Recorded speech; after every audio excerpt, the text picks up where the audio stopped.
أعوذ بالله من الشيطان الرجيم بسم الله الرحمن الرحيم الحمد لله رب العالمين والصلاة والسلام على رسول الله وعلى آله وصحبه أجمعين. Alhamdulillah, bersyukur pada Allah Subhanahu wa taala. Pagi ini kita dapat bersama-sama lagi dalam sesi tadabbur harian insya-Allah.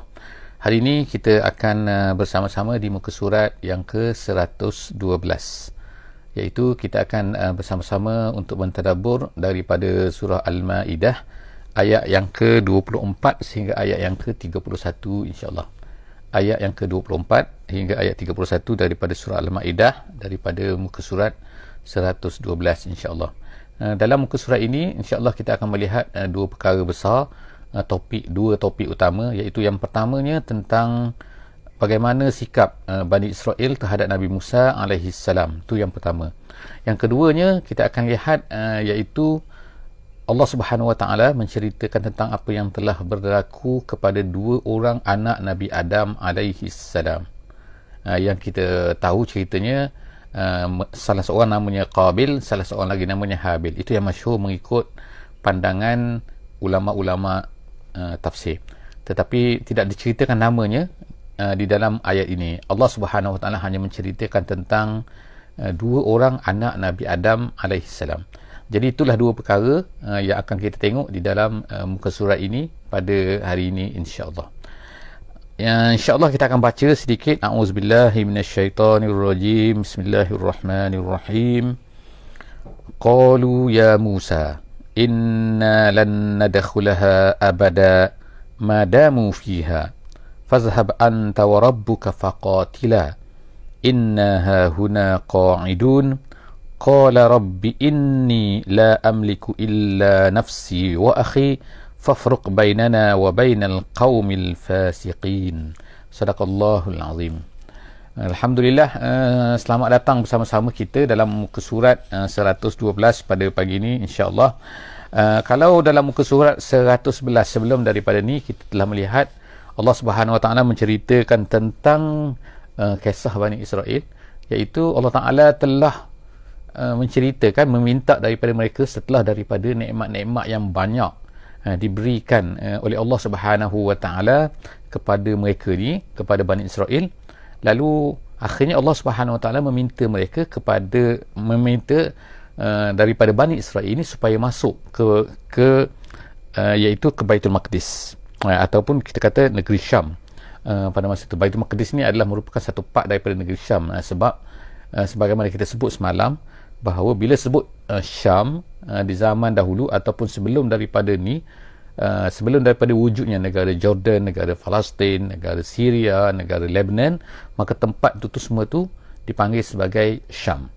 Jadi Allah Subhanahu Wa Taala meminta mereka supaya masuk ke negara tersebut. Kerana apa? Masuk tu kerana untuk berdakwah, kerana untuk menyeru kepada agama Islam, supaya mereka ni adalah dikira sebagai Islam. Nabi Musa membawa agama Islam, bukan agama Yahudi. Agama Yahudi ni satu agama yang diberikan namanya tu oleh orang-orang Yahudi itu sendiri kepada mereka. Sedangkan asalnya mereka ni adalah Islam, iaitu makna tunduk kepada Allah Subhanahu Wa Taala. Jadi mereka tak mahu masuk. Jadi kita akan tengok sambungannya dalam muka surat 112 kita pada hari ini, iaitu mereka berkata. Apa kata mereka? Jawab mereka setelah daripada Nabi Musa minta kepada mereka supaya masuk ke sana. Setelah dapat nikmat yang Allah Ta'ala berikan banyak kepada mereka, tak diberikan kepada orang lainnya.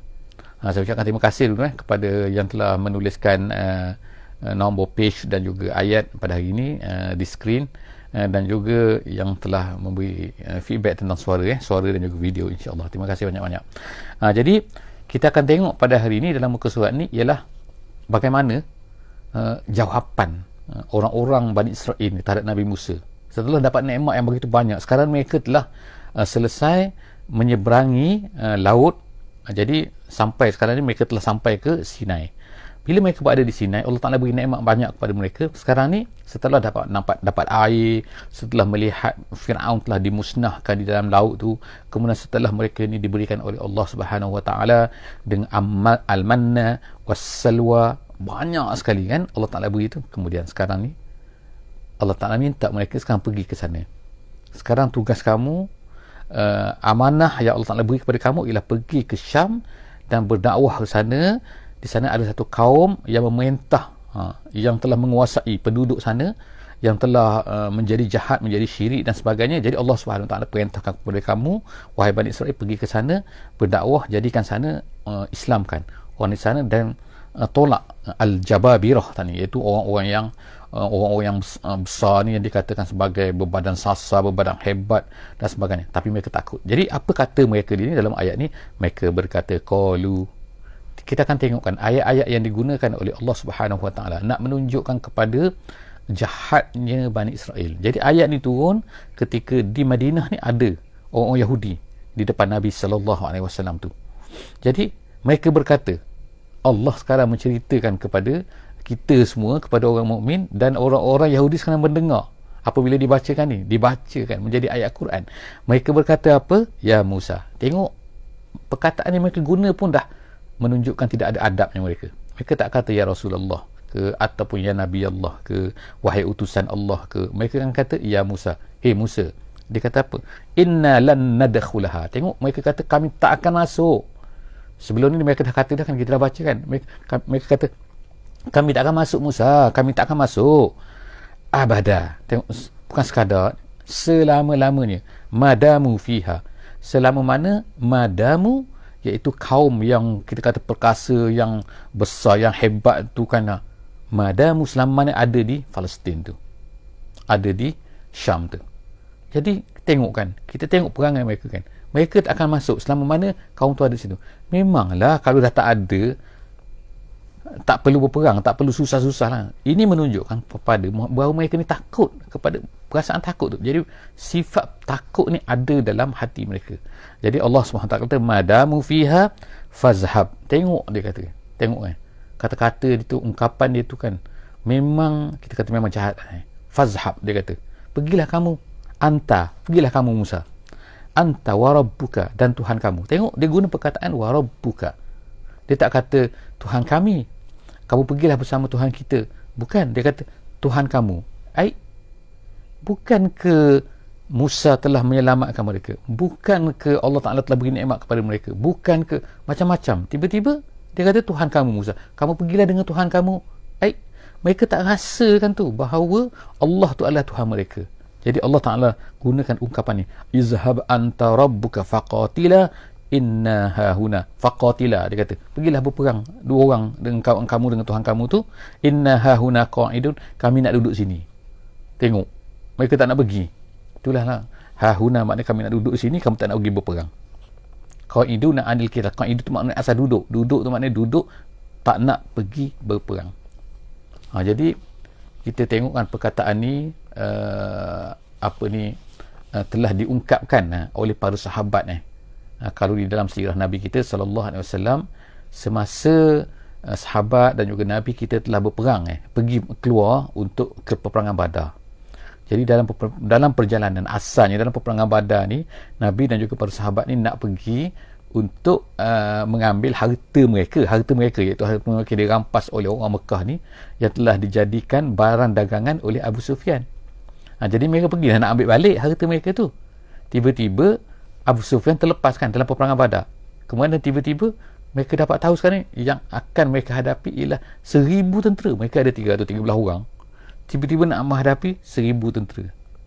Nak terpaksa berperang sekarang ni. Bukannya harta dah, tapi akan dapat peperangan, akan dapat pedang. Asalnya dapat harta konon-kononnya, dapat emas, dapat dinar, dapat dirham, tapi sekarang ni dapat pedang.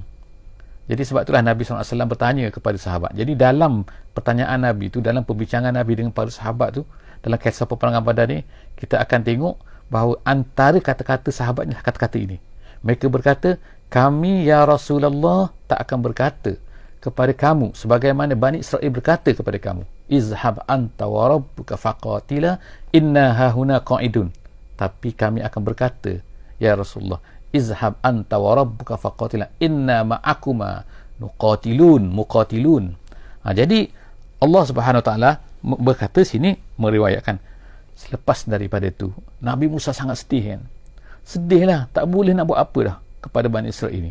Lalu qala rabbi inni, Nabi Musa berkata, qala wahai Tuhanku, inni la amliku illa nafsi, aku tak mampu, melainkan hanya diri aku saja sendiri. Maknanya aku saja yang dapat ikut perintah kamu.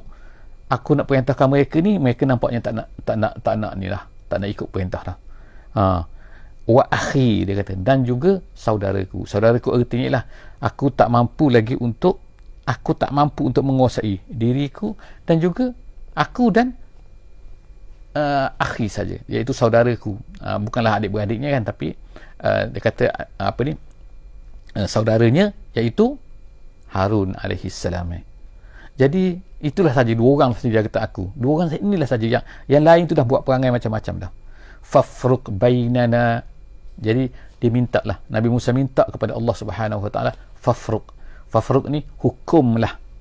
Makna tunjukkanlah hukuman kamu, berilah hukuman kamu ya Allah, bainana wa bainal qaumil fasiqin, di antara kami dan juga orang-orang fasik tu. Siapa orang fasik tu? Iaitu Bani Israel tu. Jadi tolong hukumlah ya Allah, aku dah tak mampu dah ya Allah. Kau suruh macam ni, mereka cakap macam ni. Kau suruh macam ni. Tengokkan perangai Bani Israel. Jadi Allah SWT akhirnya ceritakan Nabi Musa pun berkata macam tu. Apa terjadi? Jadi ini kisah terakhir lah kan, sebelum daripada Nabi Musa meninggal. Jadi kita tengok selepas daripada itu Allah Ta'ala kata, qala fa innaha, maka datanglah hukuman daripada Allah Subhanahu Wa Ta'ala. Fa innaha. Jadi fa innaha tu maknanya ardul muqaddasah tadi tu. Iaitu bumi Syam tadi tu. Dia kata muharramatun alaihim. Allah Ta'ala kata diharamkan ke atas mereka. Maknanya mereka tak akan jumpa cari. Dah mereka tak nak sangat. Aku suruh pergi. Allah Ta'ala kata, tapi mereka tak nak pergi juga. Jadi Allah Ta'ala kata muharramatun alaiha. Mereka ni diharamkan ke atasnya, iaitu tak dapat pergi. Alaiha, di atas negeri Syam itu, arba'ina sanah, 40 tahun. Jadi kita tengok kalau dalam mushaf kita akan tengok ada bintang 3 ada bintang 3 situ. Arba'ina sanah, sebelum arba'ina, selepas daripada sanah tu ada satu lagi bintang 3. Jadi artinya sini ialah dalam qiraatnya, dalam tajwidnya, ialah kita hanya boleh berhenti salah satu daripada dua tu. Maknanya tak boleh berhenti dua-dua. Jadi kita boleh baca macam ni. Yang pertama kita akan baca, mereka ini diharamkan, aku haramkan, Allah Ta'ala haramkan ke atas mereka negeri Syam tu selama 40 tahun. Jadi kita berhenti pada arba'ina sanah. Atau kita berhenti pada alaihim, kemudian kita start baca dengan arba'ina sanatan yatihuna fil ardi. Arba'ina sanatan yatihuna fil ardi. Boleh macam tu. Jadi artinya sini ialah mereka ni diharamkan 40 tahun. Ataupun 40 tahun tu mereka sesat. Jadi ada dua bacaan yang boleh kan. Jadi sekarang ni 40 tahun mereka ni yatihuna fil ardi, diharamkan 40 tahun, ataupun 40 tahun mereka ni yatih maknanya ialah yatahayyaruna, maknanya mereka jadi pening. 40 tahun berpusing di situ. Diriwayatkan, ceritakan, waktu malam mereka start berjalan, waktu pagi mereka sedar-sedar sampai di tempat yang sama, jalan lagi sampai tempat yang sama. Jadi apa ni 40 tahun, bayangkan 40 tahun macam tu, setiap hari kita kalilah kan 365 kali dengan 40 tahun. Satu tahun 365 hari, 40 tahun keadaan macam tu mereka berpusing-pusing. Kalau kita tengok peta sekarang kan, Sinai ni taklah besar, walaupun dia besar lah kan, tapi taklah sampai, kalau berjalan maknanya beberapa hari boleh lepas lah, habis lah Sinai tu kalau ikutnya kan. Tapi mereka ni berpusing-pusing 40 hari tak keluar-keluar. Allah Ta'ala sesatkan mereka.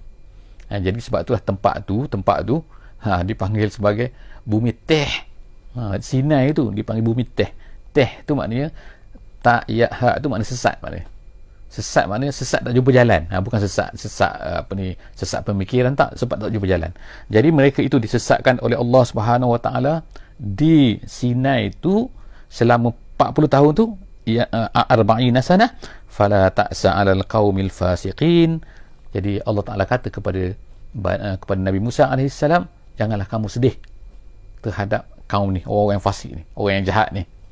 Jadi ceritanya sini ialah Nabi Musa AS telah meninggal semasa selama 40 tahun tu. Nabi Musa dan juga Nabi Harun telah meninggal semasa dalam 40 tahun tu. Dan dikatakan asalnya, dalam seperti disebutkan dalam tafsir Jalalain, dikata asalnya Bani Israel itu ada 600,000 600,000 bayangkan 600,000 orang sesat pada pasir tu kan, tak jumpa. Dan sehinggalah majoriti mereka ni mati, pusing majoriti mati. Yang tinggalnya berapa? Yang tinggalnya hanya sedikit saja kan, dia kata hanya 20 orang saja yang sakit baki daripada 600,000 yang asal tu. Lepas tu yang lain tu adalah generasi baru. Tinggal 20 orang saja. Jadi generasi baru ni, antara generasi baru ni ialah yang memimpin mereka ialah bernama Yusha' bin Nun. Yang kita masyhurkan Yusha' bin Nun. Jadi Yusha' bin Nun ni adalah merupakan nabi, bukan rasul, nabi kepada Bani Israel selepas daripada Nabi Musa dan juga Nabi Harun. Jadi dialah yang memimpin tentera ini, dan kemudian mereka pun masuklah ke negeri Syam. Jadi bila masuk ke negeri Syam, pada masa itulah diceritakan adalah hadis Nabi SAW, iaitu mereka berperang pada masa itu hari Jumaat. Jadi tiba-tiba nak jatuh matahari dah, selepas pada waktu asar kan, matahari nak jatuh, tapi peperangan belum selesai lagi. Dan mereka kalau esoknya tak boleh dah, sebab esok hari Sabtu. Jadi Yusha' bin Nun ini telah berdoa kepada Allah Subhanahu Wa Taala supaya, ya Allah, matahari ni ikut perintah kau. Dia kata, ya Allah, mintalah supaya matahari ni tetap jangan bergerak sehingga habis peperangan. Sehingga mereka sekarang nak kalahkan Al-Jababirah tadi, orang-orang yang besar, orang yang hebat tadi kan, orang-orang yang jahat yang memerintah negeri Syam pada masa itu. Jadi tiba-tiba matahari itu tak bergerak, sehinggalah mereka habis peperangan, barulah matahari itu jatuh. Jadi itu diceritakan dalam hadis Nabi SAW, matahari tak pernah tertahan melainkan kepada Yusha' bin Nun yang telah memohon kepada Allah. Jadi cerita ni ada di dalam kitab Riyadhus Salihin, insya-Allah saudara-saudara boleh baca, insya-Allah sahabat-sahabat semua boleh baca.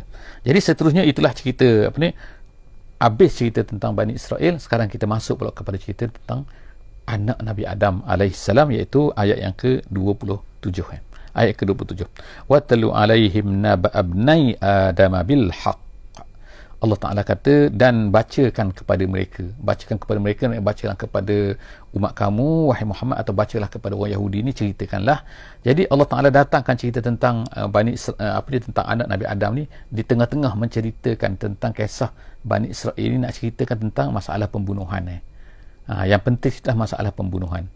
Bagaimana pembunuhan ini sangat-sangat dahsyat, sangat-sangat dilarang oleh Allah Subhanahu Wa Taala, dan Allah Taala ceritakan bagaimana permulaan kepada pembunuhan ini berlaku pada dua orang anak Nabi Adam. Jadi Allah Subhanahu Wa Taala kata, ceritakan kepada mereka tentang kisah dua orang anak Nabi Adam, iaitu yang kita sebutkan dalam tafsir kata Qabil dan juga Habil. Jadi mereka berdua ini, dia kata bil haq, ceritakan dengan benar, cerita ni berlaku dengan benar. Kemudian iz qarraba qurbanan, ketika mereka berdua ni telah memberikan kurban kepada Allah. Jadi kurban ni Habil telah memberikan binatang, sebab dia ni ialah orang yang memelihara binatang, menternak binatang. Diberikan kambing yang sehat, kambing yang terbaik daripada apa yang dimiliki, diberikan. Jadi pada masa itu dikatakan bahawa api akan datanglah daripada langit, akan ambil kurban yang diterima oleh Allah Subhanahu Wa Taala, akan datang api. Jadi masing-masing berilah kurban ni. Yang Qabil ni tadi pula, Qabil ni jadi dia ni dia bertani. Jadi dia ni ada tumbuhannya, ada biji-bijiannya, ada, tapi dia beri yang busuk-busuk, yang tak bagus, yang dia tak nak dah kan, dia letak kat situ untuk kurban. Tiba-tiba api tak makan yang dia, api makan yang Habil. Jadi sebab itulah dia pun nak marah kan. Iz qarraba qurbanan fatuqubbila min ahadihima, lalu diterima salah seorang daripada mereka, iaitu Habil. Kemudian walam yutaqabbal minal akhar, yang seorang lagi itu, iaitu Qabil, tidak diterima oleh Allah Subhanahu Wa Taala. Qala, jadi dia pun dengki, dia pun berkata la aqtulannak. Tengok kan, dengki kan, syaitan datang hasut, iblis datang hasut, kata, maka dia pun kata, aku akan bunuh kamu. Tengok kan, inilah manusia, perangai manusia sekarang banyak kan, orang buat sihir ke, orang buat apa, sebab apa? Kerana dengki kan. Orang naik pangkat, dia dengki. Orang dapat ni, dia dengki. Tengok kan, dia dengki. Kerana dengki tu, maka dia nak bunuh orang kan. Buat sihir tu macam bunuh kan, buat jahat orang kan, sehingga orang tu terseksa dan sebagainya kan. Qala innama yataqabbalullahu minal muttaqin. Kata Habil ni, kata yang seorang lagi yang nak kena bunuh tu, kata Allah Ta'ala terima orang-orang yang muttaqin. Bermakna apa? Kemungkinan kamu ni ada perasaan tak bertakwa kan, tak takut pada Allah, tak rasa nak tunduk kepada Allah Subhanahu wa taala, sebab tu Allah Taala tak terima. Jadi dia kata apa? La in basatta ilayya yadak, kalau kamu hulurkan tangan kamu litaqtulani, untuk bunuh aku. Habil kata, ma ana bibasitin yadi ilaika liaqtulak, aku tak akan hulurkan tanganku untuk bunuh kamu. Maknanya aku tak akan balas. Kalau kamu nak bunuh aku, tak apa nak buat macam mana. Kamu nak bunuh aku kan, aku nak kata apa? Aku tak akan balas. Aku tak akan balas. Jadi dia kata, inni akhafullah, aku takut pada Allah Subhanahu wa taala, Rabbal alamin, Tuhan sekalian alam. Maknanya diingatkan kepada abang dia ke adik dia ke, bahawa diingatkan bahawa kalau kau nak bunuh aku tak akan bunuh kau. Aku takut pada Allah. Maknanya kamu tak takut pada Allah kan nak bunuh aku ni. Kemudian inni uridu an tabu'a bi ismi. Dia kata, ni Habil ni berkata, dia kata ingin an tabu'a bi ismi. Tabu'a bi ismi maknanya tarji', maknanya kamu ni balik dengan dosaku. Apa maksud balik dengan dosaku? Kata ulama tafsir, maksudnya aku nak, dia kata, kamu ni kalau kamu bunuh aku, dosa kamu bunuh aku ni akan kembali, kata. Maknanya ingatkan kamu kan, ingat kan, kalau kamu bunuh aku, dosa nanti, dosa kamu bunuh aku ni, dia kata akan balik kepada kamu. Jaga kan, dia kata wa ismika, dan juga dosa kamu. Dosa kamu, apa dosa kamu sebelum daripada ni, iaitu dosa kamu menyebabkan Allah Ta'ala tak terima korban kamu. Jadi maknanya kamu ada dosa ni kan. Jadi Allah Subhanahu Wa Ta'ala ceritakan kepada kita bahawa, kata Habil, kalau kamu bunuh aku, nanti dosa kamu akan bertambah lagi, akan balik pada kamu, bukan dosa aku, kau yang bunuh aku. Gitu kan. Fatakuna min ashabin nar, kamu akan masuk neraka nanti. Tengok kan, ingatkan lagi kan, memang kedua-dua ni Muslim kan, kedua-duanya adalah Islam, tunduk pada Allah kan, agama yang betul, agama Nabi Adam AS, agama anak-anaknya, agama yang betul kan. Kemudian wazalika jazaa'uz zalimin, dia kata itulah balasan orang-orang yang zalim kalau kau bunuh aku. Maknanya kau ni masuk dalam golongan orang yang zalim lah. Fatawa'at, lalu apa yang berlaku? Tawa'at maknanya ialah zayyanat, maknanya dihiaskan, maknanya dihiaskan. Fatawa'at lahu nafsuhu, jiwanya, dirinya, perasaannya, emosinya, apa yang ada dalam diri dia tu, tawa'at lahu, telah menghiaskan untuk dia. Tak apa, maknanya tak apa. Ni syaitan semua ni kan, ini iblis semua ni kan. Kata tak apa, bunuh je lah, bunuh dia je, bunuh. Tengok kan, syaitan ni cucuk dia, sehingga dia merasa bahawa okey je bunuh aku, okey je bunuh. Ni kes pertama anak-anak Adam tak pernah lagi berlaku macam ni kan, bergaduh biasa-biasa mungkin berlaku kan, tapi ni sampai bunuh-bunuh ni kan, ni apa cerita ni kan. Jadi maknanya begitulah orang yang nak bunuh orang tu kan. Biasanya orang nak bunuh orang ni macam tu lah, dia dah ikut perasaan ni. Dia dah tenggelam dah. Rasional dia dah tenggelam, dah ikut emosi ni kan, kita kata kan. Jadi sebab tu Allah kata fatawa'at lahu nafsu, orang yang buat satu kejahatan ini, sedangkan dia tahu benda tu adalah jahat, sebenarnya tawa'at lahu nafsuhu tu sebenarnya dia tu sedang dihiaskan bahawa apa yang dibuat tu elok kan. Dia dah hilang dah pertimbangan, gitu kan. Jadi fatawa'at lahu nafsuhu qatla akhihi, untuk bunuh saudaranya. Faqatalahu, lalu dia membunuh. Jadi yang kasih cerita macam tu lah kan, Allah tak ada cerita tu saja. Kemudian faqatalahu fa asbaha minal khasirin, maka bila bunuh, automatik dia jadi orang yang rugi sekarang ni. Rugi apa? Bukan rugi bisnes. Kalau kita kata rugi sekarang ni berniaga tak laku apa semua kan, rugi bisnes. Ni bukan rugi bisnes ni. Ni rugi dunia akhirat ni kan. Jadi dia nak buat macam mana sekarang ni kan? Dah bunuh ni, fa asbaha minal khasirin.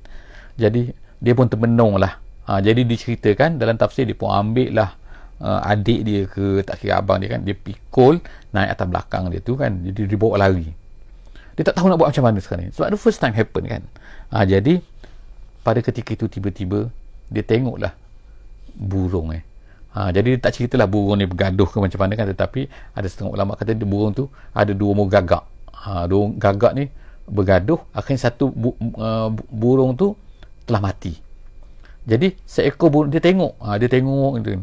Seekor burung tu, kawan dia tu, bila tengok kawan dia dah mati tu, dia pun start lah gitu. Fa ba'asallahu ghuraban yabhasu fil ardi. Jadi Allah Ta'ala utuskan apa ni? Ghurab, burung gagak. Jadi burung gagak tu yabhasu fil ardi. Yabhasu ni ialah mematuk-matuk apa ni dengan paruhnya, dan juga dengan kakinya. Maknanya dia korek dengan paruhnya, korek pasir kan, korek tanah kan. Lepas tu dia tolak kawan dia tu yang mati tu masuk dalam tanah tu, kemudian dia kambus. Jadi itulah kata ghurab yabhasu fil ardi. Apa tujuan tu Allah Ta'ala buat macam tu? Liuriyahu kaifa yuwari sawata akhihi. Dia buat macam tu untuk tunjukkan kepada Qabil tadi tu bagaimana cara untuk menyembunyikan, menutup saudaranya dah mati tadi tu. Jadi Allah Ta'ala pun lalu, dan dia pun berkata, qala, lalu Qabil pun berkata, ya wailata ajaztu an akuna misla hazal ghurab. Jadi kata, aku tak boleh ke? Aku ni lemah sangat ke daripada burung ni? Dia kata, burung ghurab ni, dia kata, fa'wari sawata akhi. Aku pun boleh buat macam ni. Aku pun boleh tutup, maknanya tutup kejahatan yang aku lakukan ni supaya orang tak nampak lah kan. Dah tak ada lah kan. Jadi dia pun buatlah seperti itu terhadap saudara dia tu. Fa'asbaha minan nadimin. Dan Allah Ta'ala kata, dia termasuk pada masa tu orang yang nadim, orang yang menyesal. Tapi apa yang berlaku? Menurut ahli-ahli tafsir, dia kata selepas daripada itu dia pun lari, dia bawa isteri dia pun lari meninggalkan tempat ayah dia Nabi Adam AS, dan kemudian membinalah satu tempat lain, masyarakat baru kan. Lalu akhirnya di sanalah berlakulah kejahatan, kesesatan dan sebagainya. Mereka bertambah ramai dan lama-lama maka akhirnya Allah Ta'ala utuskan pula Nabi yang lain, iaitu Nabi Nuh AS. Ketika mana mereka ni pada ketika tu dah sesat, dah jahat dah kan. Jadi setakat itulah saja insya-Allah sesi kita pada hari ini. Moga-moga kita dapat manfaat kan tentang cerita kita. Yang pertama sekali ialah cerita kisah Bani Israel yang enggan untuk menuruti perintah Nabi Musa AS. Jadi cerita Nabi Musa dan juga Bani Israel ini adalah satu part daripada kisah-kisah yang banyak tentang Bani Israel ini. Yang kita baca muka surat 112 pada hari ini tu adalah satu part saja kan, iaitu cerita keengganan mereka untuk pergi ke Syam apabila diperintahkan, dan kita tengok perangai kejahatan mereka, kata-kata yang mereka gunakan jahat dan sebagainya, dan akhirnya Allah Ta'ala sesatkan mereka 40 tahun. Allah Ta'ala haramkan kepada mereka 40 tahun negeri Syam tu, ataupun mereka sesat 40 tahun di dalam padang pasir Sinai sehingga tak boleh keluar, sehingga meninggal Nabi Musa AS dan kemudian Nabi Harun AS, dan kemudian mereka selepas daripada itu maka mereka pun dibawa selepas 40 tahun tu, dipimpin oleh Yusha bin Nun untuk pergi ke Palestin, ke negeri Syam, untuk membebaskan negeri sana dan menjadikan tempat itu sebagai tempat yang Islam, yang menerima Islam. Dan selepas itu kita telah baca juga tentang kisah anak Nabi Adam, 2 orang anak Nabi Adam. Jadi setakat itulah saja, insya-Allah jumpa lagi dalam sesi yang akan datang di muka surat 113 insya-Allah. Aku qauli hadza wa astaghfirullahal azim li wa lakum wa billahi taufiq wal hidayah. Wassalamu alaikum warahmatullahi wabarakatuh. Bismillahirrahmanirrahim. Wal 'asri innal insana lafi khusr illa allazina amanu wa 'amilus solihat wa tawasaw bil haqqi wa tawasaw bis sabr.